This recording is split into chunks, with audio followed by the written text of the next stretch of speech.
I love y'all. I'm an addict and my name's Adam. Yeah. Yes. And they do say alcohol is a drug, period. In England, they say nothing, period. All right. Tonight we have two speakers. I love them both. I'm grateful to know them. They both have been coming around 2 decades. So they saw me come in and struggle. And here they are to share their experience, strength, and hope. So first is Shawn B. And then we'll have Mike L. What's happening? All right, I'm Shawn. I'm an addict. So look, so I got 20 minutes, he said. So I'm going to skip all the fucking shit about how I got high. Y'all know how to get high, right? All y'all bitches are in here because you fucked your lives up. You ain't in here because shit was going real good, right?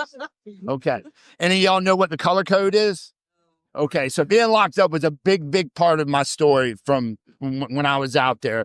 Long story short, I had 8 years hanging over my head, and didn't want to give it to the people. I was on the color code. The color code, for y'all who don't know what it is your parole officer, your PO, assign you a color. You got to call this number every day, and it'll say, the color for today is blah, blah, blah.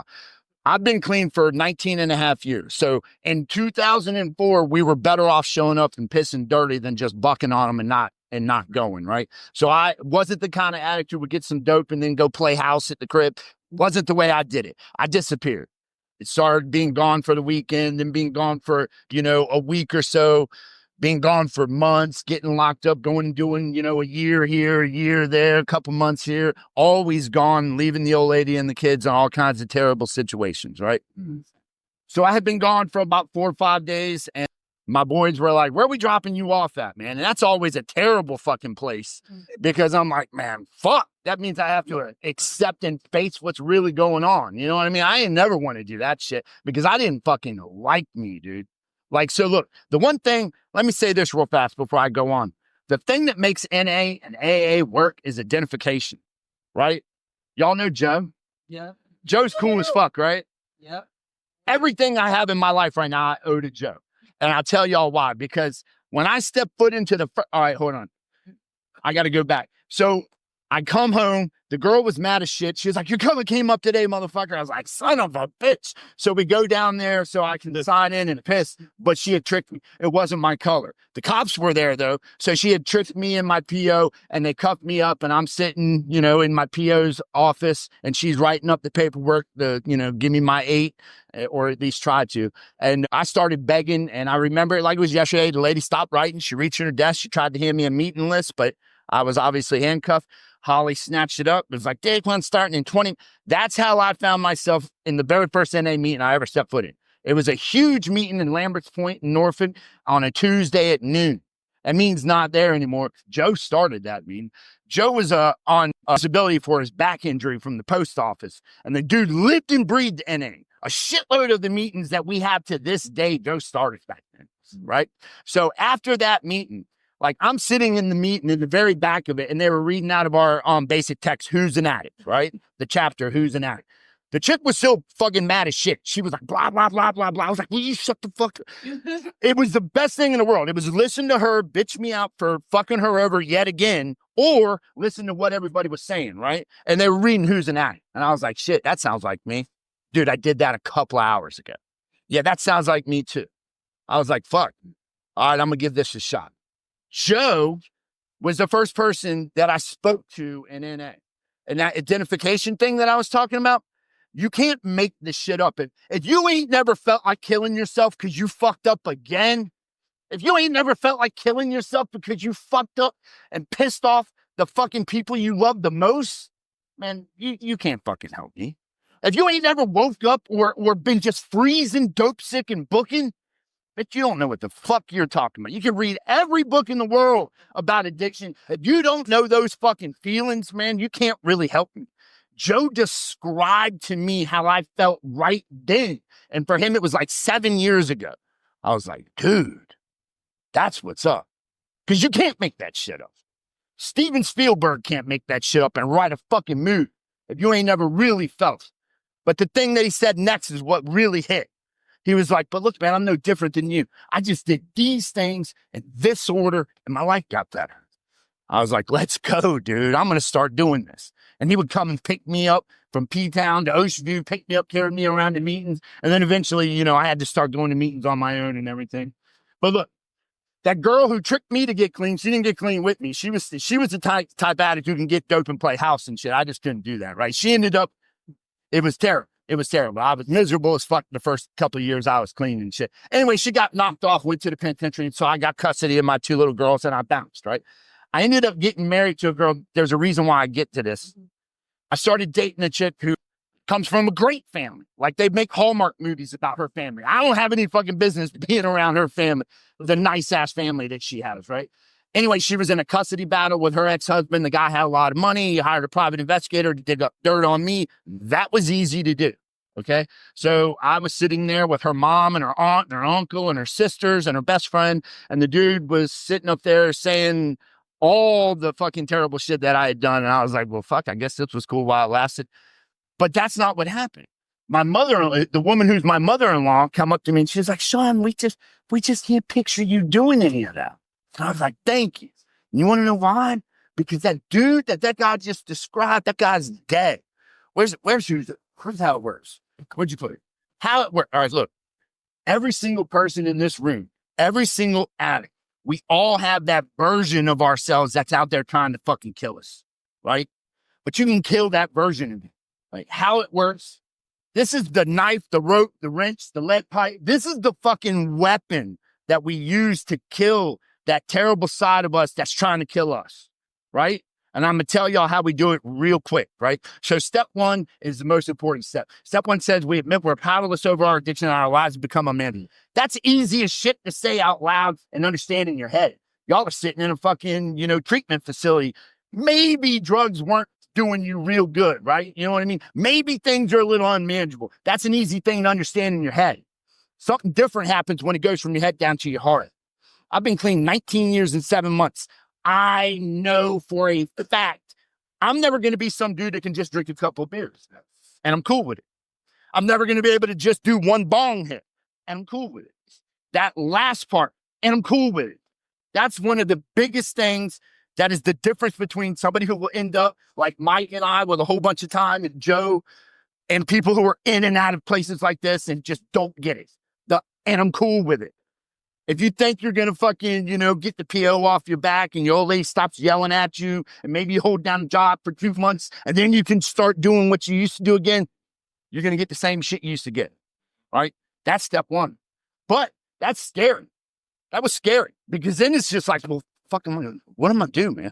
I got clean at 28. I was like, the rest of my fucking life, I'm just going to sit around with old people and be bored. Like, not to mention the fact that I didn't know me. I was just like, so what is step 2? Step 2 is the hope step. Step 2 is where Joe took me to a convention, the second tax in the Tidewater area convention. I had 2 days clean. And there was thousands of fucking people, happy as fuck, laughing. Everybody was enjoying themselves. I still hated myself. I was like, dude, everybody I talked to, not a single one of them, I didn't think any of them were better than me. They all had the same thing Joe said. Hey, man, we just got here before you. Keep doing these things. And one day you're going to be us. And I was like, fuck yeah. That's step 2. That's hope. That's hope. Step 3 is where when I was looking at it, I was like, man, I want nothing to do with any of this God shit. And I relapsed. But I came back after like 3 weeks. And I've been here the whole time since. But fucking step 3 is where you say, all right, I'm not going to try to rework the program. I'm going to do it the way y'all said. I'm pushing all the chips in. I'm doing the suggestions the way y'all told me to do them. That's step 3. Step 4 is where shit starts fixing us. Look, if you can imagine a computer that's absolutely riddled with viruses to the point where it don't even fucking work, that's us, right? When we're using, we're fucked up, right? The steps, when you get into 4, 5, 6, 7, 8, 9, dude, that's like a magic eraser, wipes the motherboard clean. Then you get to reprogram the bitch. Step 4, people are scared of it because they're like, oh, you're going to write out all the terrible shit I did. That's bullshit. When you sit down with your sponsor and go over 5, mine, when I was doing it, my 5th step, my sponsor was like, Shawn, you see all these patterns? I was like, no, what are you talking about? He was like, look, man, every time you get in a situation like this, you seem to react like this. It looks like every time you feel like this, you respond like this. He was like, I want you to start looking for these patterns for the next couple of weeks. Couple days later, maybe a week later, I'm standing outside of a meeting with a bunch of dudes and we're talking, and there's a girl, with some chicks in another little group. And, the dude cracks a joke on me. Everybody starts laughing. The first thing my head said was, smack the shit out of this dude so that girl doesn't think you're a bitch.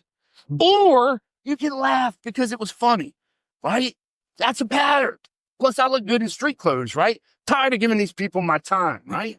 So start seeing the fucking patterns and doing something different.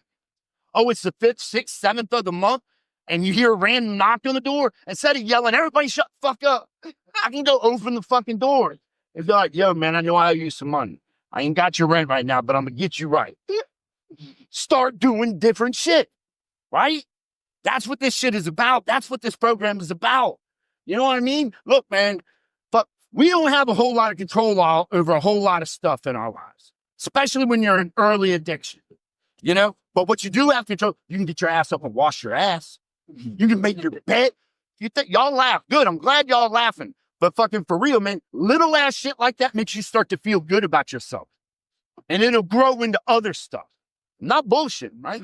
So then look, we get into step 6, and this is the character defect steps. When you start seeing all these patterns, you're like, man, I'm pretty good at this stuff. Let me get as much of this into my life as I can. I ain't too hot at this. Let me try to keep this ingredient out of my life as much as I can. That's step 6 and 7 right there. Step 8, write the list of all the people you got to say you're sorry to. People are afraid of this. Step 2, just write the list, because your sponsor's going to rip up most of it anyways. Nobody's going to tell you, go to some land and turn yourself in because you boost there and shit. That's not what we're going to do. You know what I mean? We're going to tell you to fucking stop steal. You know what I mean?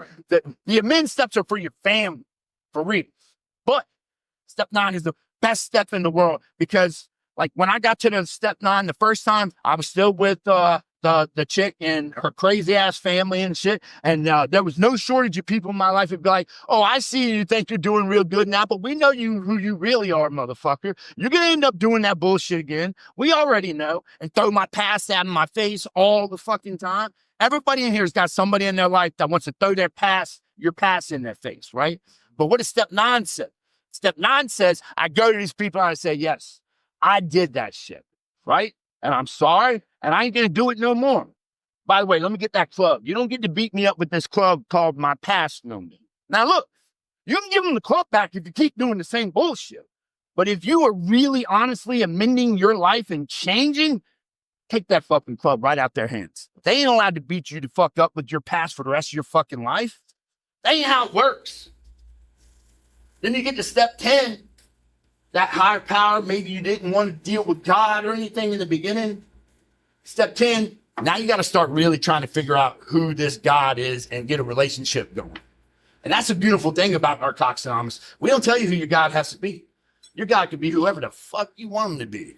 But by the time you get to step 10, you really should have some sort of understanding, right? And then step 11 and also 10, daily maintenance steps. So the daily maintenance steps is like, man, dude, look, my life is starting to feel good about who I am. My life is starting to get better. I got a job. I'm starting to get some stuff together, and things are going well. But look, man, look, that stuff goes well, but there's going to be problems, because there's problems in everybody's life. It's not just for addicts and alcoholics. We all have problems, right? Those maintenance steps are like, look, man, if I got to be in Norfolk, I live at the oceanfront. If I got to be in Norfolk at 10 for a job, I don't sleep till 9:30. Get up early, start your day with some prayers, whatever, some sort of spirituality in a calm way, and go out in the world ready to attack the world, right? Not stressed the fuck out and, giving your worst right out of the gate. You know what I mean? And then step 12 is when we want to give it back. I got a lot of shit I could be doing tonight. I come here and do stuff like this because I'd have to be an asshole not to want to help some other people, right? Look, the other thing, I don't know how much time I got, but I got to tell y'all 2 more things. Look, there's 3 things that make people separate the winners from the people who are always in and out. That first thing is that understanding of step 1 that I said. The second thing is the first bad day. So So look, we got a thing called pink cloud. So like when you get out of here, or when you get like, you're going to meetings and you're on we call it being on pink cloud. You're feeling fucking awesome and shit. Maybe you got a couple weeks, couple months, whatever, however much time it is. You're feeling fantastic. Then you have that first real bad day. I don't mean just a regular bad day. I mean like a terrible fucking day where you don't want to feel the way you're feeling. We all have them. We all have them where you're like, man, I know damn good and well how I'm going to feel when I smoke this, snort this, shoot this, drink, whatever. And I don't give a fuck what the consequences are because I just don't want to feel like this, right? We all have that first really bad day. And look, when you're on that pink cloud, if you're going to meetings and you're meeting people who are doing the same thing you're doing, trying to stay clean, finding your Joe W's like I was fortunate, blessed to find, and when you have that first bad day, that's another one of the patterns. I'm feeling like shit. Let me go do this. Or I can recognize the pattern. I can do the opposite. I can call somebody. Find your Joe W. There's a whole bunch of Joe W's out there, right? And call them motherfuckers. That's the fucking second big thing. The third big thing is everybody wants to get fucked when they first get clean. You know what I mean? Don't go chasing down Jacob pussy, right? Because what do you know about terrible feelings? Ew. It's very ew. Okay. But look, what do you know? How do you know how to deal with terrible feelings when you get your heart broken? Yeah, drinking alcohol. Thank you. So look, the dudes in my support group, we all say it's the 3M: meetings, meditation, masturbation. Get your ass to a whole gang of meetings and stick with your homies and fucking work on yourself. Because look, you don't even really know you don't even really know you yet. Like we used to say back in the day, if you commit suicide in early recovery, then you're killing a strength. Because until you start to see those patterns and start understanding what makes you work, what makes you tick, why you respond and act and put yourself in the same situations over and over again. When you start to recognize those things, you start really getting to see yourself. And then you start playing around with those ingredients I was talking about, and you start gaining some self-respect and not letting people beat you up with that club. It gets hard. It gets hard at that point to be a doormat, right? You start to love yourself. When you love yourself, man, you don't want to let somebody else hurt you, including yourself. So look, the last thing I'm going to say is I'm going to tell y'all about the serenity prayer, because we say the serenity prayer so much that people just say it and they don't even think about it. It's a very profound weapon that we have. The serenity prayer says, grant me the serenity to accept the things that I cannot change. Look, I like to give a practical example of this prayer. I come here like once a month. The last couple of times I've been here, I used the example of the car wreck that just happened.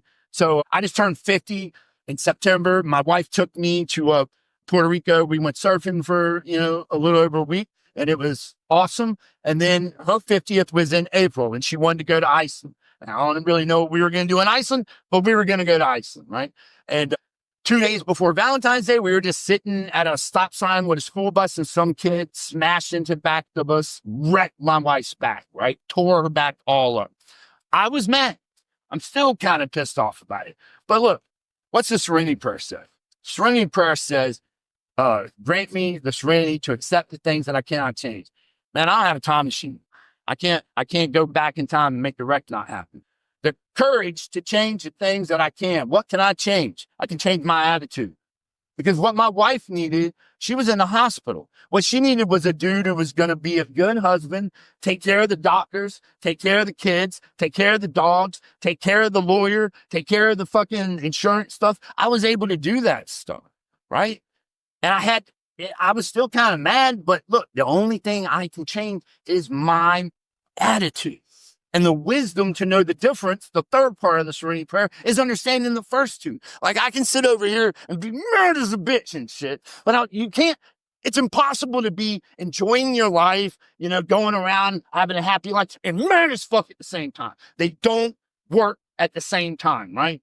The wisdom to know the difference is understanding, look, man, I'm mad as fuck about something I have no control of. So why don't I just step back, figure out what I can do in this situation. And it could be anything. It could be a big thing like a car wreck. It could be a little thing like in my house, I get mad as shit when there's dishes in the sink in the morning. People leave sink full of dishes. I'm ready to murder everybody in the house. Or I could just wash the fucking dishes when I wake up and then go about my maintenance and my prayers and stuff. And the house could be chilled, right? The wisdom is knowing, is this really a fucking war that I'm going to start in this house today? Some days it is, but most of the days it ain't, right? It works. And it works like at your job. Everybody's got a job that you're going to have people you don't like that are going to piss you off. You are not going to live on earth and not run into people that piss you off. Look, man, serenity prayer works for that too. Walk on around the corner, take a deep breath. I look good in street clothes. You know what I mean? Tell yourself that shit, you know? And then go back over there and be like, look, man, I'm going to do what I'm supposed to do. Don't worry about what other people are doing, because at the end of the day, we feel about ourselves when we lay our heads down on the pillow, right? I don't give a fuck what any of y'all do, as long as I lay my head down knowing I did what I was supposed to do. And that type of stuff builds self-esteem, right? And like I said, man, once you start feeling good about yourself, it's hard to hurt yourself. Cool.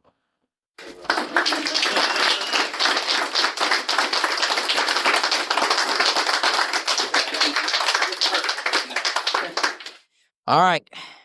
Without further ado, Mike L. I'm a crackhead named Mike. How y'all doing? Ooh, whenever I come to these type of places, man, I do two things. One, I look for me. I've been to treatment 17 times. I was the guy in treatment while he was sharing. I'd be folded up in the corner, kicking it with her, kicking it with him, talking about everything but what he talking about. I was the guy in treatment that been there about maybe 2-3 days. And now I'm going to tell the staff how to run the place. Ooh, that was me. That was me. I'm the guy that knew everything twice, but only had a 6th grade education. I'm that guy. Been to treatment 17 times. Been to detox 72 times, right? Another thing I do when I come to these places, especially when I know the person that's here with me, I always ask, let him share first. And the reason being, we come here to represent a program. And there's nothing more important than the crystal clear message of that program. And I knew he was going to get to you. That's why I wanted him to go first. I'm not going to walk you through the steps. I'm going to tell you just how it was for me. And that's how I share. Like I said, I'm the youngest of 11 kids. It's 10 boys and 1 girl. I'm out of New York. No, that ain't true. I'm out of Pine Bluff, Arkansas. I've been New York, right? I was raised in New York. I was brought up in New York. At the age of 5 years old, I was out shining shoes, hustling in the street, getting money. 11 years old, 5 years old, 6 years old, going in bars, 11 o'clock at night, shining shoes, chasing money. That's who I am. Been chasing money all my life. At the tender age of 9, I wish there was some kids in here. I love doing what I'm about to do. I was 9 years old. I had 9 brothers. I'm the 10th. My brother Tommy and my brother Willie was playing a game of chess. I used to be out shining shoes. I had money all the time. At 9 years old, I went up to them and I said, yo, if I give y'all $5, y'all buy a bag of reefer and let me smoke. They said, all that Bobby Fischer chess champion shit, that shit went out the window. They threw that chess set away and they went and got a bag of weed. They let me smoke. And when they did it, I remember my brother Tommy rolling up the joint. I remember my brother Tommy smoking. I remember him passing it to Willie. I remember Willie passing it back to him. And I'm like this here. Well, hold on. I paid for it. I need to go. I get a turn. I remember him giving it to me. I was 9 years old.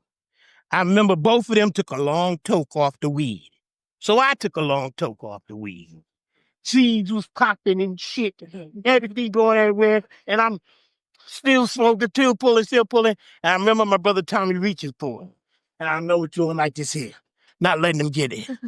And how I share this, I turned around, and by the time I was able to put that shit down, I was 47 years old. I had been in the penitentiary 3 motherfucking times. I had 3 kids and couldn't take care of their one of them. Let's go, man. You hear me? I fucked my whole life up getting high. You know, the steps is good. The steps is the roadmap to how we get this thing. Me, this crackhead right here, I had to make a decision, man, long before what I knew a third step was about. I had to make a decision that I don't give a fuck what go down the pipe. I'm not getting high no more. They talk about a bottom in here, you know, and some people have some tragic bottoms. My bottom wasn't all that crazy, really. You know, I was in Virginia Beach City Jail, and I got a letter from my daughter. She said, Daddy, I heard you coming home soon. I'll be so glad when you come home. When you come home, don't come to Richmond looking for me.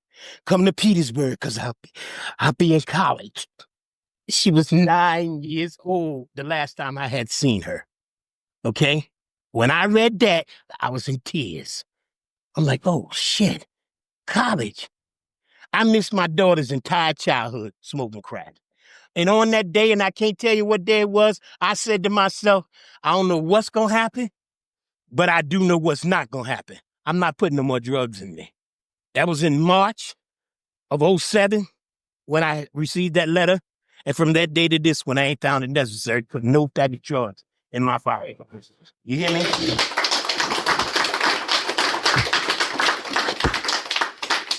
My daughter was my motivation.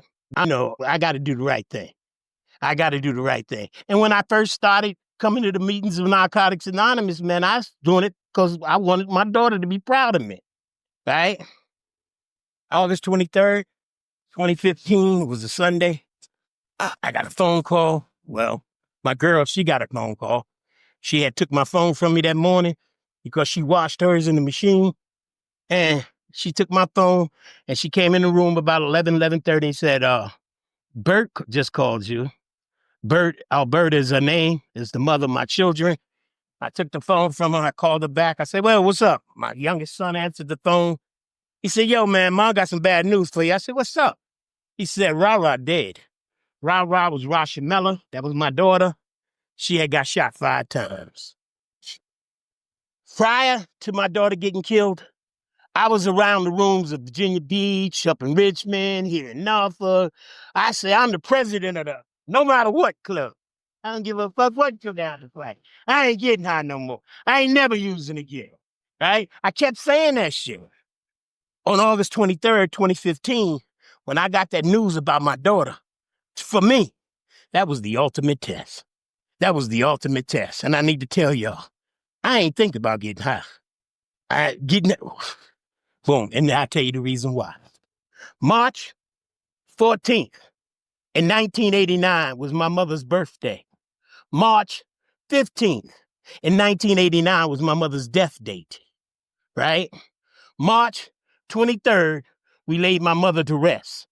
March 23rd, 1989, I threw away, gave back, volunteered. I gave back 17 and a half months of clean time. I chose to use on March 23rd, 1989. March 19th, 2007, I was released from Norfolk City Jail. From Virginia Beach City Jail. My mother was still dead. You hear me? In the time from the 23rd of March, 89 to 07, I've been to prison. I've been to jail. I shot somebody. I stabbed somebody. I smoked the rock of Gibraltar. I stole, lied. I did everything you could think of. Did not. And all that stuff I did not bring my mother back. When my daughter got killed, me getting high just didn't make no sense. It really didn't. It didn't make no sense. Another reason I will not use all day today. I'll never have the opportunity, but when he told me that she was here, I got all fucked up inside because that was one of my dreams. Every meeting, I got to put $1 in the basket. Why? Because I want the doors to be open for her. I need the doors to be open for her. When our children come into the rooms, I'm the child of an alcoholic. What makes me think my children ain't gonna get high? They both was getting high. All three of them was. Well, all three of them was. I lost two of my children so far. And when I say I lost one, my oldest son, him and the boyfriend of my daughters got into a beef, right? The boyfriend was beating on my daughter. My son say, I'm tired of you doing that. Leave my sister alone. And they say, yo, man, mind your business. I ain't leaving alone. So they get into a fight. My son beat up the boyfriend. The boyfriend get up, say, I'm going to get my gun. My son say, I'm going to get his gun. My son go get his gun. The boyfriend go get his gun. My son shoot the boyfriend in the chest. Another crackhead try to be hero or whatever. My son shot him in the head, and he got 50 to life. At the age of 29, he got 50 to life. I can't even spell 50, okay? Under the 85% law, right? And that's a whole lot of time. I need to tell y'all, man say what, God say when. My son got a date next August. He gonna show next August, okay? He been down since 2010, but he got a date, okay? Let me tell y'all something else. I had a sixth grade education. I think I told y'all that, you know. I couldn't read and write all that good, man. I don't understand we admitted we were powerless over our addiction, that our lives had become unmanageable. I ain't understand it like that. But see, I remember, I ain't gonna smoke all the money up. I'm just gonna do a dime. I know I'm gonna do a 20. I'm gonna do a 20 right off the bat, right? And I'm gonna be straight. 3 paychecks later, you know, I know the unmanageability part. You know, I lived in the woods for 3.5 years. I lived in a tent for 3.5 years. And the people down in Raw Recoveries, they said, Mike, you ain't got to live like that. What the hell's wrong with y'all? I had the biggest stolen tent. Longest food line had batteries. I had lights. You know, what was wrong with living like that? I actually believe I'm standing in court hollering at the fucking judge. How you gonna lock me up, and the raccoons is the one who did the goddamn messing up all the trash? How you gonna lock me up? Right? I'm arguing with the judge. Right? Let's go, man. Hey, yo. But there's nothing unmanageable about my life. You know, ain't nothing wrong with living in a tent, so I thought. You know, I got a scar on my leg maybe about that long now. And that scar come from laying in that tent one night. It was snowing, and I was in the tent. And long as I was awake, I knocked the snow off the tent, and I'm good. But I fell asleep, and the snow collapsed the tent. And I thought it was them damn raccoons getting ready to get, trying to come in there and get me. And I woke up cutting shit. I mean, I was just cutting and cutting. I cut me, I cut up the bed, I cut up the tent, I cut up every motherfucking thing. Right? When I realized that I cut myself, I got 2 socks, I tied them together, I tied them, tied them around my leg, I lift up the street, I got a hit, and I was all right. Insanity? I lived the insanity. I know what it's about. I don't never want to live like that no more, you know? I'm Fred Sanford right now, yo. I am Fred Sanford. I'm the scrap guy, right? And today I had for the last 3 days, I had a big pile of aluminum. I'm making all this money. I'm real glad. And I looked at my phone for some reason, because I don't usually look at my phone anymore. But I looked at the phone, I called the number, I heard his voice. I knew what he wanted. I knew he wanted me to come here. I said, all right, I'll be here. I don't know if he got the voicemail or not, but I said, I'll be here, right? The reason why. There is nothing more important than that sentence that he was talking about in how it works. It talks about the therapeutic value of one addict helping another is without parallel. I'm telling you, if it wasn't for Joe B., if it wasn't for Shawn, if it wasn't for people like that, where would I be? People say, I don't know where I'd be without the rooms of Narcotics Anonymous. Can you read, motherfucker? It tells you where your ass would be. Jails, institutions, or death. Jails, institutions, or death. Oh. Here go some words you hear the newcomers say. The newcomer says this often. I done been to jail, I done been to institution, so ain't nothing left for me. I done been to jail, I done been to institutions, so ain't nothing left for me. Jails, institutions, and death. Jails, institutions, and death. Whew. Page 5, paragraph 3, basic text of Narcotics Anonymous, states that the only alternative to recovery are jails, institution, dereliction, and death. Paid by the state known as dereliction. Arguing with a fucking judge that I got a right to be in the woods? I mean, I'm like, yo, man, get me a lawyer, because somebody gonna straighten this shit out. I blow.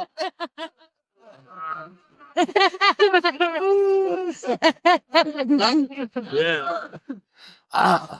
I'm getting ready to get a little vivid, right? Just a little. I was not one of those addicts who shit, shower, and shave every day, right? And I used to have the girls do what they do, right? And I wanted this girl to do what I do, who do what they do. She said, okay, but I got to wash you up first. I said, huh? She said, I got to wash you up first. I said, no, I just took one the other day. She said, Mike, that was right before Halloween. It's Christmas in 2 days. I didn't even know that length of time had passed by. Hey, yo, I ain't lying to y'all, man. I'm in a trailer in Trailer City, down the beach. And I got this girl ready to do what she do. And I pull down my pants. She ready to do what she do. I smell so damn bad. I gave her the dope. I said, no, never mind. I couldn't take it. I couldn't take it. When I got clean, I take the shower 2-3 times a day just to see if the damn water worked. I was like, oh, shit. Hey, yo, I was fascinated about taking a shower, man. I was fascinated. The same clothes, week in, week out, right? The girl say, change your clothes, Mike. Hell no, I got to look the part. I'm walking just as straight as I'm walking, and I hit Little Creek, and all of a sudden I'm up by Food Line. All of a sudden my leg get left. Oh, excuse me, sir. How you doing? My name Mike. I don't mean no harm. I'm just homeless, and I just wanted you to spare a little change, right? The rest of the homeless people, the rest of the drug addicts that was around Little Creek Road and Fort Worth at that time, they would see me come up to Food Line or what is the other one? Whatever the name they're there. So Farm Fresh, LST and all that shit. They see me come up. They say, uh-oh, let's get on it because he gonna get all the money. Yo, I was not playing. I was a professional beggar, and I begged my ass off. I don't know about y'all, I'm talking about me. Today, I'll get out of my truck or I'll get out of my car and I'll get in front of a store and some guy will say, yo, bro, can you spell a change? I don't do that. Why you don't do that, man? Because I truly believed if a couple of 100,000 more people would have said no, I might not have stayed out there that damn long.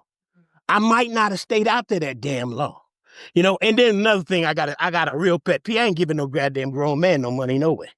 For no reason. Unless you in trouble and you a friend, I'll give you. But other than that, I'm not going to give no grown man no money. But I'll give to them children.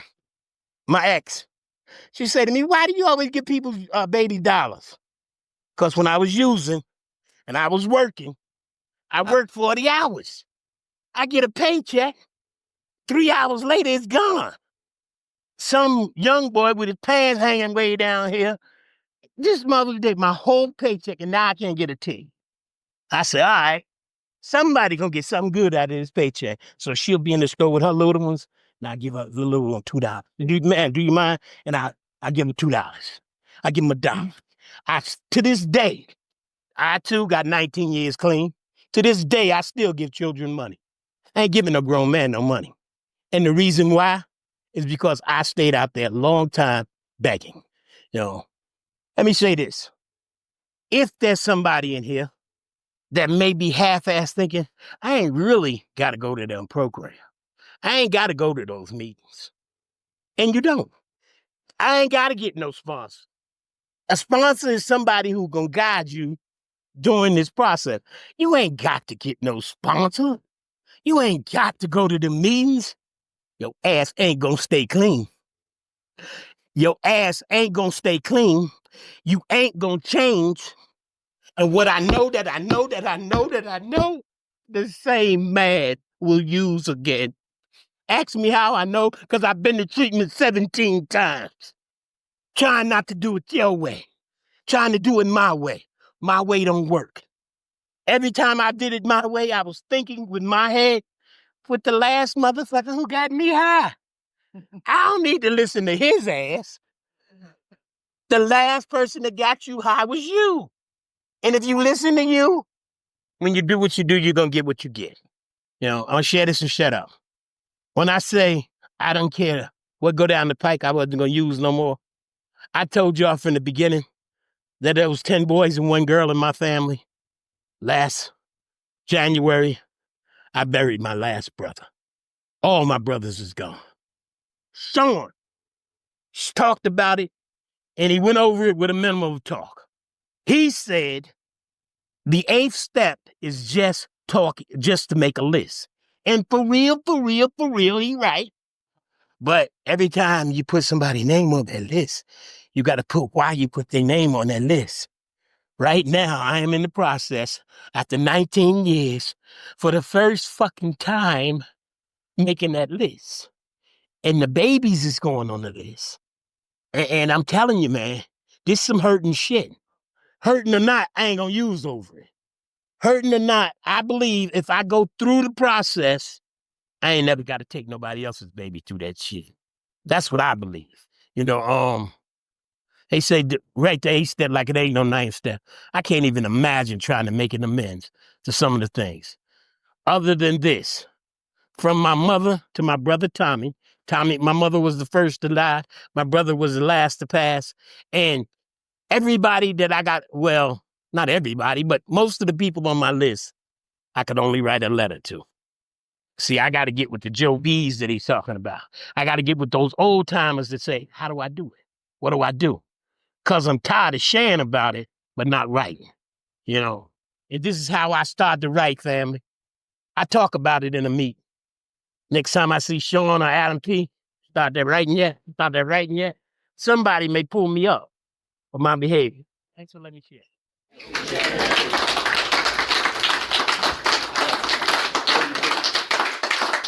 Real quick, but you know, I didn't get offended, you know, when Shawn was like, well, you know, all the clean time that him and Mike and Joe have. I mean, I got 6 years and change, whatever, I keep coming back. But what I want to say is that if we're here tonight, right, we're doing something right. I'm doing something right, getting to see him once a month. Having him text me, we text it, I'm doing something right. I'm doing something right. Did you quit smoking, Mike? Oh, yeah. November 28, 2020. Watch this. So he said he was writing his 8th step, never did a 9. But I got to call him when he was in the hospital, right? And we cried to each other.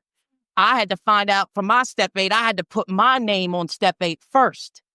He put his name on step 8 that day with me, a guy that had like 3 years. And he quit smoking. He did a step 9 on himself. Like, that's how powerful the program is, too. I don't know it all, but I want to. I want to fit in. I want to be a part of. I want to be just like them. I know it all. I want to have all this spiritual shit. But time takes time. Takes time. Promising you don't want to be just like them. Well, look, I'll tell you this. If he does meetings, masturbation, and meditation, you can sign me up. Ew. Because I'll be all right. So check it. Before we read the Just for Today, does anybody have a burning desire, feel like they need to share, think they need to use? Do you want to ask them any questions? We got a couple minutes, and then we got to shut it down. No, you're perfect. We didn't start until 10 hours. Yeah, God's in control. I have a question. All right. Will you find me if you can? That's totally related question. He said he was, but then you didn't read how it works. Ooh. I'm messing with you. I'm messing with you. I stutter when I read. That's embarrassing. Hey, it's my fault. You're from Boston. Baltimore. Yeah, listen to my accent. Yes. You experiencing the trauma or pain that you go through, what's the process of getting past that? Like, how did you get through that process without using drugs? When I first came around, they said meeting makers make it. Meeting makers make it. I said that again. Meeting makers make it.